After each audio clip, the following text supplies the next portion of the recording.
Guys, masasabi niyo talaga na isa 'to sa mga tinted sunscreen na hindi puwedeng mawawala sa skincare routine ninyo. Dahil gumagamit ako ng azelaic acid, hindi po natin kakalimutang mag-sunscreen. And kahit hindi kayo gumagamit ng azelaic acid guys, sunscreen is a must kasi isa talaga siya sa nakakasira ng ating mga skin, yung sun rays, UVA, UVV, UVVVV, lahat ng UVV. Ganyan. So, ginagamit ko po itong Face Republic Full Bloom Sun Tint SPF 50 PA+++. Ang ganda nito. I swear, ang ganda talaga. Glow na mabibigay niya sa skin mo. It has tinted coverage and natural tone up. Hybrid filter na siya. Tignan nyo yung magagawa niya sa skin ko. Maglagay tayo ng sunscreen.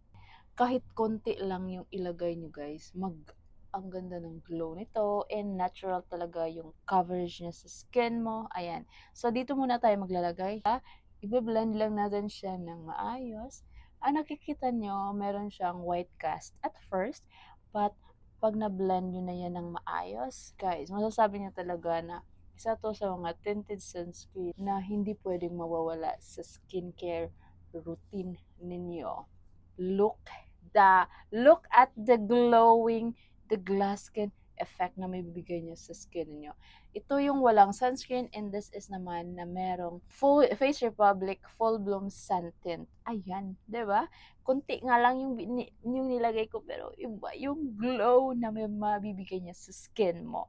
And ayan, maglalagay na tayo dito para pantay naman yung ating mukha. Pantay. It's easy to blend. Iba yung oh, 'di ba?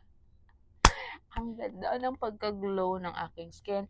And ito lang yung ginagamit ko sa work. So, ayan. So, kung naghahanap kayo ng sunscreen na mabibigyan kayo ng glowing effects, gas skin effect, at the same time, protected yung skin niyo dahil SPF 50 PA+++ na siya. This Face Republic Full Bloom Sun Tint is the perfect, especially kung gusto nyo lang yung mga natural look. This sunscreen is one of my best sunscreens na nagagamit talaga. So, what do you think?